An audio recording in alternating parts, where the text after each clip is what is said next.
Hello there, World of Tankers, and welcome to the channel. I'm your host, Droodles Blitz, and in today's video, I am going to be sharing my opinion and feelings on World of Tanks Blitz and my favorite tier.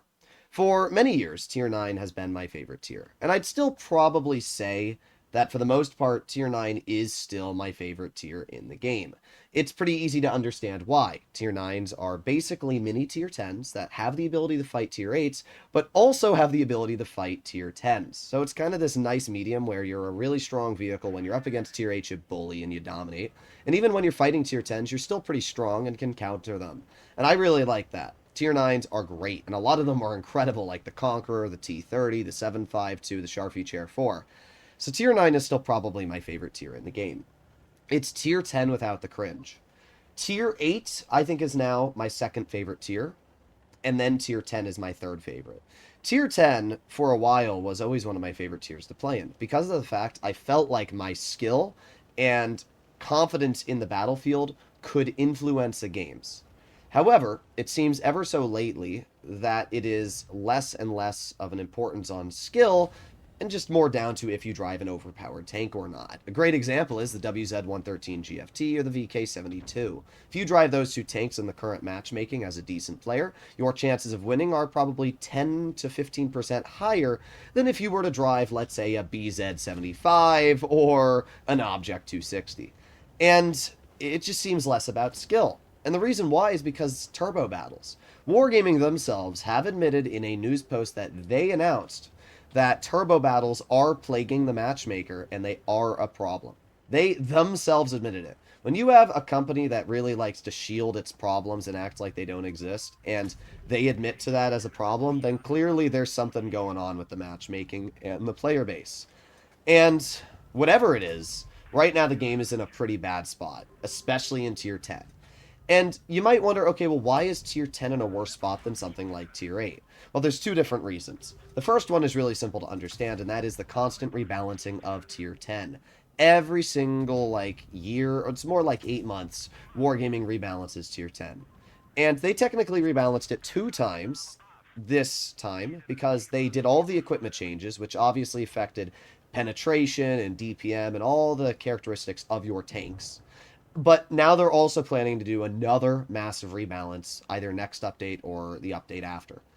And they did a massive rebalance last year, and then a massive rebalance before that.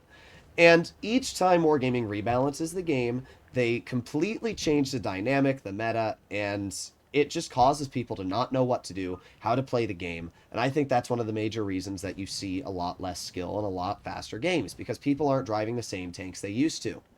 That's the first thing. The second reason why is pretty simple, and it's down to the fact that game modes are allowing people to grind up the tiers faster and faster. If you are grinding normally, I remember back in the day, before game modes existed, when I was young and I was grinding throughout the tech trees, I remember grinding the stock Ferdinand and I literally wanted to kill myself, but I had to keep grinding it because I wanted to get to the Jagdpanzer 100. And that's how it should be.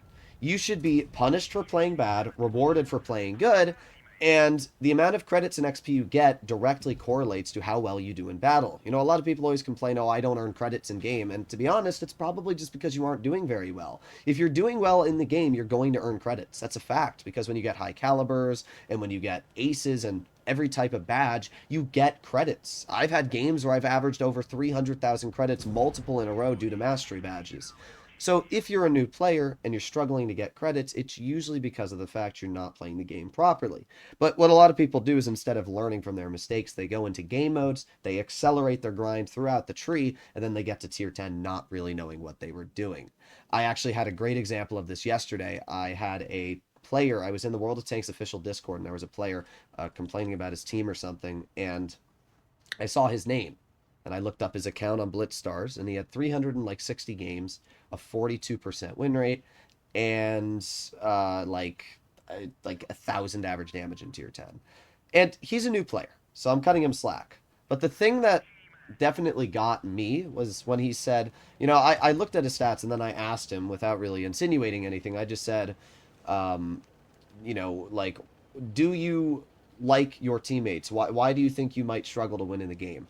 And he's like, oh, because my team suck. And I'm like, Come on. You have 300 games. You're going 40% in tier 10. It's not the teams. Like, it is. I will agree. Teams suck. But if you are sitting at that level of stats, you are also part of that team, and you are 100% a contributing factor to why the team is losing. And as I said, I think this is a great example. People use game modes, they grind up the tiers way too fast, or they buy tier 10s, and then you're stuck in this situation where people don't know how to play the game. And tier 10 is usually the tier that you see people in. And then we arrive to the final reason, which is probably the most relevant of them all, and that is the fact that tier 10s are just more dangerous and more punishing. TVP 5051 and Batchat can deal over 1,100 to 200 damage in less than 3 to 5 seconds. Think about that. The Bashation with Shell Reload Boost activated can literally deal 1,050 damage in around like 3.5 seconds or something, which is ridiculously absurd. Not only that, but it has insane levels of view range and mobility and everything else. But the point being, you can literally lose half of your health in any medium due to a Batchat, which can outspot you across the map in 3 seconds. There is no tier 8s that can do that in the game. You could say the Bashation Barask, which has a 2-second intro clip and does 640 damage, but even then, the average medium has around 1,1600 health, so it's about a third of your health gone. It's not even close. And the Barask features a lot of downsides for that, like pretty mediocre DPM, rather insufficient gun depression, and it is a medium, not a light tank. It's a great example. And it's not just the only tank. As I said, you have the TVP. You have vehicles like the 57 Heavy, which can deal 1,200 damage in less than 3 seconds with Shell Reload Boost. The 4005 can deal 1,640 in less than 5 seconds with Shell Reload Boost. The 50B can deal 1,500. The Caro can deal 1,500. The M6 Yo can deal 901.71 seconds with even solid damage per minute. I mean, just think about that. There are so many tanks in tier 10, and that's without even talking about vehicles like the Jagdpanther with Tungsten dealing 900 in a single shot, the 183 with 950 damage base. There are just so many high alpha tanks in tier 10 that if you make a misplay, you are heavily punished for that play. Where in tier 8, if you make a misplay, sure, an ISU could take off half of your health. But would you rather lose half of your health to an ISU, or would you rather lose 80% of your health to a 4005 that YOLOs you, or a 50V with reactive armor? Personally, I think that's the major factor, is that if you make an aggressive play in tier 10, your chance of survival is much lower than if you make that same aggressive play in tier 8. That's as simple as it is. There really aren't that many outright deadly tanks in tier 8. And even the ones that do deal a lot of damage, like the Caliban, are so heavily nerfed in other characteristics that they really aren't good. I mean, the Caliban has 0.47 dispersion. Its DPM is awful. Its accuracy and everything, its mobility, its armor, all useless. If the 183 was balanced like the Caliban, it might actually be a pretty balanced tank. But it isn't. The 183 is accurate, and it's a tank destroyer, and it has decent camo values. So right now, I think that my capabilities in tier 8, and not think, I know that my capabilities in tier 8 as a whole are much, much better than they are in tier 10. The average tier 8 has about 2,000 health, and the average tier 8, I'm talking about heavies, I should clarify. The average tier 8 heavy has about 2,000 health.